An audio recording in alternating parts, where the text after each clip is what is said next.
జోగిపేట పట్టణంలోని Pabbathi హనుమానాలయంలో 17వ ward councillor ఆకుల చిట్టిబాబు ఆధ్వర్యంలో నిర్వహించిన శ్రీ సీతారాముల కళ్యాణోత్సవానికి రాష్ట్ర వైద్య ఆరోగ్య శాఖ మంత్రి దామోదర్ రాజు నరసింహ, మంత్రి కూతురు త్రిషా దంపతులు హాజరయ్యారు.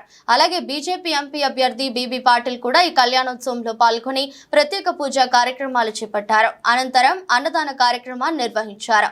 వీర హనుమానాలయంలో 12వ వార్డ్ కౌన్సిలర్ కె నాగరాజు దంపతులు, డాక్టర్ పులుగు వీణ దంపతులు, బలరాం రాజు దంపతులు కళ్యాణోత్సవం నిర్వహించారు. అక్కడ జరిగిన కళ్యాణోత్సవంలో కూడా మంత్రి దామోదర్ రాజు నరసింహ పాల్గొని పూజా కార్యక్రమాలు చేపట్టారు.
ಶರೀರಾಗ ವಾಲೆಂದಳು ವರ್ಧಮಿಂದ ಉಪದೇಶ ರತ್ತಿನಮಾಲದನ್ನೇ ಶುಂಭದಂಗಳನಾಲು ಚಂದಿಪ್ಪಾರ್ ಎಂದಯದಿ ರಾಜ ಎಂದರಕ್ಕಂ ನಿಂದ ವಿಳಕ್ಕಾಗಿ ಶರೀರಾಗ ವಾಲೆಂದಳು ವರ್ಧ ಮುಂದೆ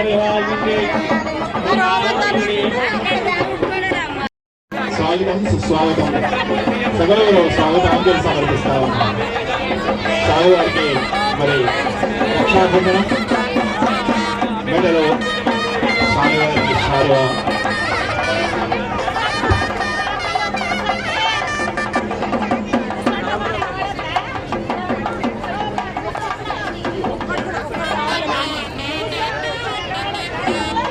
గౌరవ మంత్రివర్యులు అయ్యగారికి అమ్మవారికి ముత్యాల తలంబ్రాలు.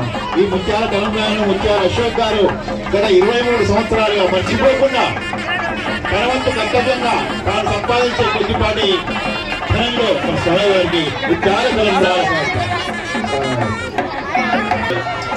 ఏం చేశారమ్మా తెల్లటి ముత్యాలు స్వామివారి యొక్క పాదములపై కడిగి అవి నియమిత శ్రవణుడు కూడా తెల్లైన ముత్యాలు నీళ్ళలోకి మారిపోతా ఉన్నాయి. కూడా స్వామివారి యొక్క కటాక్షాలు, కృపా కటాక్షాలు, అమ్మవారి యొక్క కృపా కటాక్షాలు ఈ యొక్క రాష్ట్రం పైన గొప్పగా గొప్పగా ఉండాలని, ఆయురారోగ్యాలు ఇవ్వాలని, శైలిగా ఇవ్వాలని చెప్పేసి మనందరూ ఎప్పటికీ ఇలాగే ప్రేమించాలని కోరుకుంటూ